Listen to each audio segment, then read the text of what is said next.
নমস্কার, কেমন আছো সবাই? আমার চ্যানেলের নতুন আরও একটি ভিডিওতে তোমাদের সকলকে স্বাগত জানাই। এখন 7:58 বেজে গেছে। বাড়ির সমস্ত কাজকর্ম সারা, মানে রেগুলার প্রত্যেক দিন দৈনন্দিন জীবনে যে কাজকর্ম থাকে সেগুলো কমপ্লিট হয়ে গেছে। দিয়ে তারপরে স্নান টান করে সাজুগুজু করে নিয়েছি, মানে রেডি হয়ে নিয়েছি। একটা বিয়ে বাড়ি যাবো, আমি আর রায় যাবো। এই যে রায় ওখানে রেডি আছে, রায় এই যে আমি আর রায় রেডি হয়ে নিয়েছি। আর রায় এই জামাটাই পরলো, গরম তো বললো ট্রেনে যাবো, এই জামাটা পরে যাই, ওখানে গিয়ে চেঞ্জ করে নেবো। তো আজকে হচ্ছে রিসেপশন, বিয়ে কালকে ছিল, তো রাতের জন্য জামা কাপড় নিয়ে নিয়েছি। আর বেশি দূরে রাস্তা নয়, ট্রেনে করেই যাবো, কিন্তু স্টেশনে যাবো, তারপর স্টেশনে নামবো। তো রাতের জন্য জামা কাপড় যা যা মানে সাজগোজের জিনিস সেগুলো নিয়ে নিয়েছি। ওই যে ব্যাগটা দেখে মনে হচ্ছে বড়, কিন্তু বেশি ভারী হয়নি। তো বেরিয়ে যাবার কিছুক্ষণের মধ্যে, ট্রেন দেখাচ্ছে কিছুটা লেট আছে। তো যাই হোক, কাজকর্ম সারা হয়ে গেছে, বেরিয়ে যাবার ওদিকে রায় বাবাও চলে গেছে ডিউটি। আজকে থেকে ওদের হচ্ছে মর্নিং কোড, মানে পুরো মে মাসটা মর্নিং কোড হবে। তো অনেক সকালে বেরিয়ে গেছে। চলো আমরাও সময় মতো বেরিয়ে যাবো। তুমি দেখতে থাকো ভিডিওটা, আশা করছি তোমাদের ভালো লাগবে। চলে এসেছি স্টেশনে, আর টিকিট কাউন্টারে খুব একটা ভিড় নেই। বিকি এসছে আমাদেরকে ট্রেনে উঠিয়ে দেবে বলে, ওই টিকিটটা কেটে আনলো। ওই যে টিকিট কাটা ওর হয়েও গেছে। চলো এখন তো ওভারব্রিজ পেরোতে হবে, তো ওভারব্রিজ পেরোই আর রায়ের প্রশ্নের উত্তর দিই। ও প্রশ্ন করছে মা টিকিট কিভাবে কাটতে হয়। তো ওকে বলে দিলাম যে কোনো মানে এখান কোন জায়গায় যাব, এই জায়গা থেকে সেই জায়গার নাম, কজন আছি, আর প্যাসেঞ্জার ট্রেন না লোকাল ট্রেন, এই তিনটে জিনিস বলে দিলেই টিকিট কাটা হয়ে যাবে। আর টাকার অ্যামাউন্টটা বলতে হবে কত টাকা লাগলো।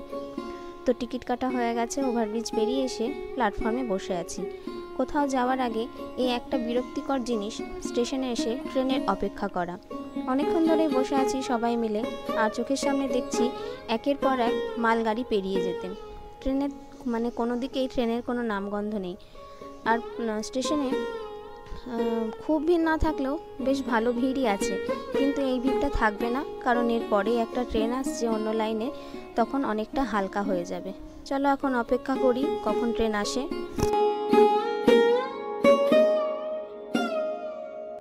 অতঃপর পৌঁছে গেছি আমাদের গন্তব্যস্থলে।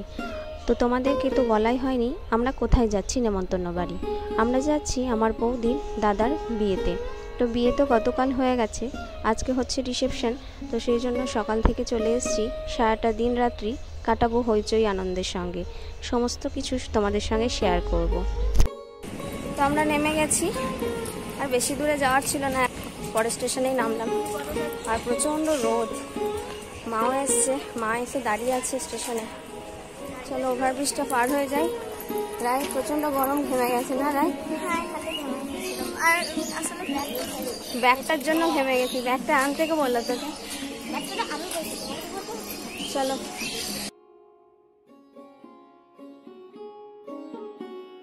আমার মা এসেছে আমাদের ঠিক আগের ট্রেনটাতে। তো মাকে বলেছিলাম স্টেশনে আমরা নামলে তুমি একবার স্টেশনে এসো, তাহলে একসঙ্গে যাব। তো সেই জন্য মা চলে এসেছিলো, আর আমরা চলে এসেছি এখন বাড়ি। চলছে এখন দুই দিদি বোনের খুনসুটি। বিয়েটা ছিল বুধবারে, তার পরের দিন যেহেতু বৃহস্পতিবার, বাড়ি থেকে মেয়ে বেরোতে হয় না বিয়ে হওয়ার পর, অনেক কিছু নিয়মকানুন আছে। তো সেই জন্য ভোর রাতে মানে ওই 3টে সাড়ে 3টের দিকে বউ এসে বাড়ি পৌঁছেছিল।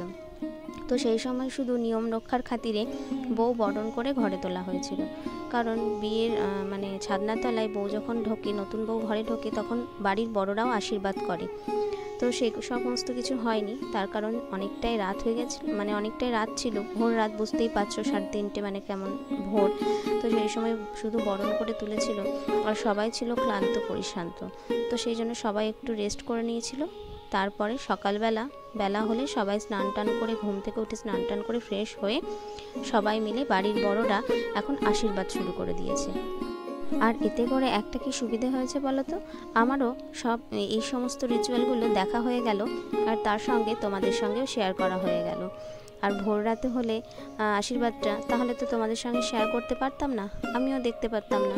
তো এই যে সবাই এক এক করে আশীর্বাদ করছে, তার সঙ্গে এই যে এখন আমার মা আশীর্বাদ করছে।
শুনতে পেলাম না, জোরে বল। আজ থেকে ভাত কাপড়ের দায়িত্ব নিলাম। কার নিলি? আমার বউয়ের। আর সেটা বলবি না? বলবি বল, আমার বউকে ডাক দিলাম। বল, নামটা বল। বর্ষা। ভালো করে বল। নামটা কি? দাদা, একটু ধরে থাকো না, পরে কিছু। বেশ থাক, থাক। ভাত কাপড় আর বাদ বাকি। আর কি রাখতে নিলি? আর কি রাখতে নিলি? টাকা দিন, টাকা দিন। আর কি রাখতে নিলি? বাদ বাকি সব বল। কি রাখতে নিলি? এই তুমি বলো, নিলাম দিলাম তো নিলাম, বলো। ওরে কি হাসি।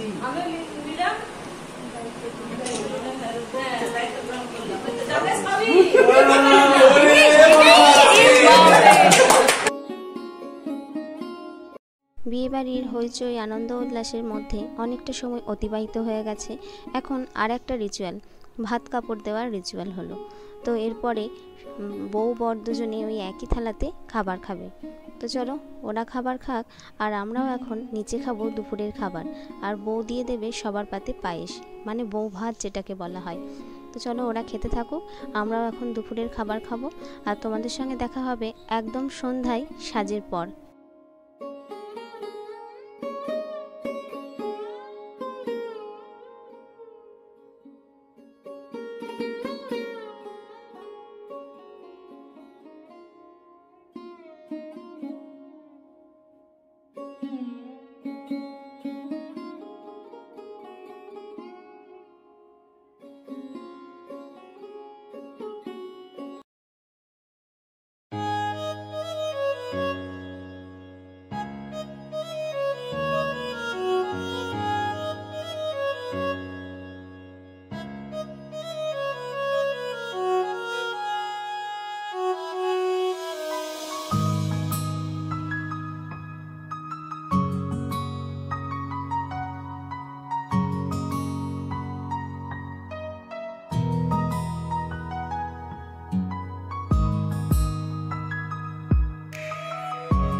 সবাই সুন্দর করে সাজুগুজু করে নিয়েছি, আর বউয়েরও রেডি হওয়া হয়ে গেছে।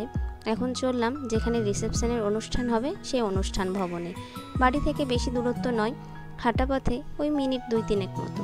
ওই যে দেখা যাচ্ছে, দেখতে পাচ্ছ লাইট, মানে লাইট দিয়ে যে গেট হয়েছে সেই জায়গায় চলে যাব। এই যে খুব সুন্দরভাবে সাজানো হয়েছে, আর বউ ঠিক আমাদের আগে আগে এলো টোটোতে করে। তো বউ নেমে গেছে বউয়ের স্থানে, কিন্তু আমরা বিয়ে বাড়ি এসে এখন আর ওপরে যাব না, এখন যাব কিছু স্টল এখানে হয়েছে সেই স্টলে দিকে যাব। তো এখানে আছে কফি স্টল, একটা আছে লস্যি, গরমের দিনে যেটা দুর্দান্ত। আর লস্যিটা কিন্তু ব্যাপক ছিল খেতে। রায় তো প্রথমে ওর তো কফির টানে আসে, মানে বিয়ে বাড়িতে যদি আসে এরকম যদি স্টল থাকে তো ও বেশি কফিটাই খায়। তো কফি ছেড়ে আজকে দেখলাম লস্যির দিকে এলো, তাও ভালো, কিন্তু লস্যিটা ব্যাপক টেস্ট করেছিল। এই যে আমিও নিয়ে নিয়েছি 1 গ্লাস ঠান্ডা ঠান্ডা, একদম ওপরে বিট নুন দিয়ে দইয়ের লস্যি, খুব সুন্দর খেতে। চলো আমি, মা আর রায় 3 জনে মিলে এখন খেতে আরম্ভ করে দিয়েছি।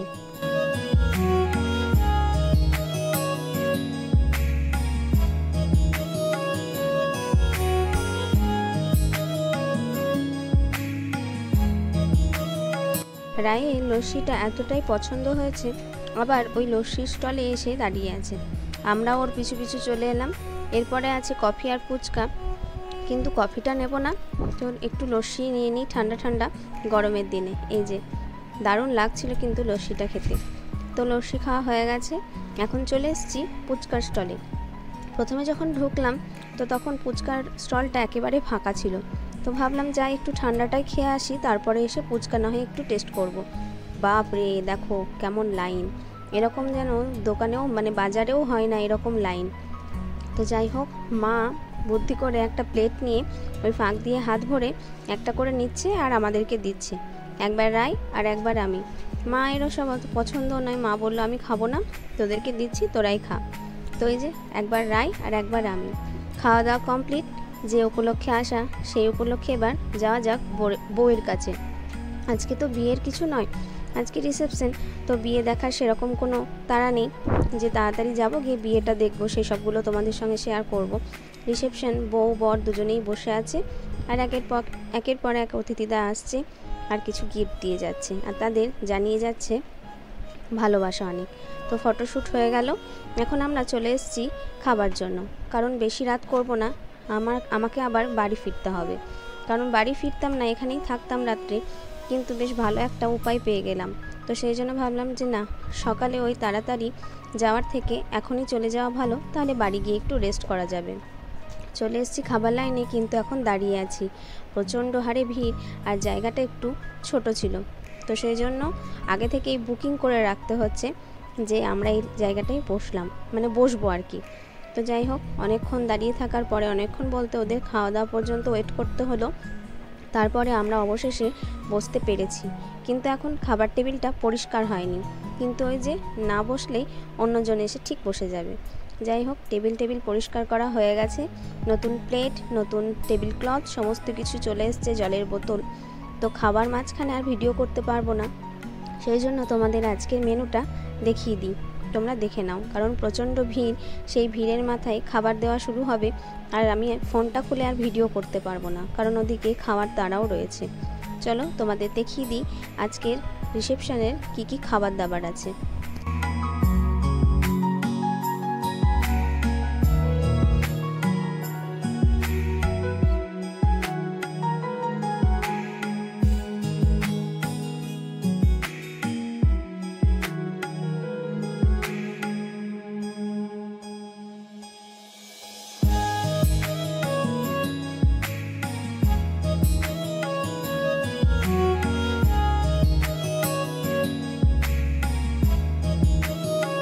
বড়দের আশীর্বাদ নিয়ে সারাটা জীবন তোমাদের সুখে কাটুক, এই কামনাই করি। খাওয়া দাওয়া হয়ে গেছে, এখন বাড়ি ফেরার পালা। আর তোমাদের তখন বললাম যে বাড়ি ফিরতে হবে, সময় একটা খুব ভালো সুযোগ পেয়ে গেছি সেই জন্য। তো না হলে কালকে সকাল সকাল মানে একদম আর্লি মর্নিং যে প্রথম ট্রেন, সেই ট্রেনেই বাড়ি ফিরতাম। কারণ এখন সকালের ট্রেন মানে ওই 5:30, কিন্তু এখন 5:30 মানে বেশ ভালোই আকাশ পরিষ্কার হয়ে যায়, রোদও উঠে যায়, তো সেই জন্য অসুবিধা হতো না। কিন্তু এখন যেহেতু একটা ভালো সুযোগ পেয়ে গেলাম এই মুহূর্তে, মানে আমার বাপের বাড়ি থেকে আরও কিছু নিমন্ত্রিত এসছে চেনা জানা, তো তারা গাড়ি করে এসছে, তাদেরকে বললাম যে আমাকে একটু গাড়ি করে পৌঁছে দেওয়ার জন্য বাড়ি। তো তারাও রাজি হয়ে গেল। তো ওদের এখন খাওয়া দাওয়া হয়নি, আমাকে পৌঁছে দিয়ে এসে তারপরে ওরা খাওয়া দাওয়া করে ওরাও বেরিয়ে পড়বে। তো মা গেল আমার সঙ্গে আমাকে পৌঁছতে আমার বাড়ি। তো মা পৌঁছে দিয়ে আবার চলে আসবে, তার মধ্যে ওদেরও খাওয়া দাওয়া কমপ্লিট হয়ে যাবে, ওরাও বাড়ি ফিরে যাবে, আর মাও ওদের সঙ্গে চলে যাবে, যেহেতু মাও একটা ভালো সুযোগ পেয়ে গেল। তো যাই হোক, বাড়ি গিয়ে এখন রেস্ট করব, জামা কাপড় চেঞ্জ করে ফ্রেশ হয়ে। তো চলো, ভিডিওটাও তাহলে আজকে এখানে এন্ড করছি। ভিডিও ভালো লাগলে অবশ্যই একটা লাইক, কমেন্ট, শেয়ার করতে ভুলো না। তোমরা যারা আমার চ্যানেলে নতুন, তারা প্লিজ চ্যানেলটিকে সাবস্ক্রাইব করে পাশে থেকো, আর যারা সাবস্ক্রাইব করেছো তাদেরকে অনেক ধন্যবাদ। তোমাদের সঙ্গে দেখা হবে নতুন আরও একটি ভিডিওতে। ততক্ষণ তোমরা সবাই ভালো থেকো, সুস্থ থেকো, সাবধানে থেকো। Love you all, good night and tata.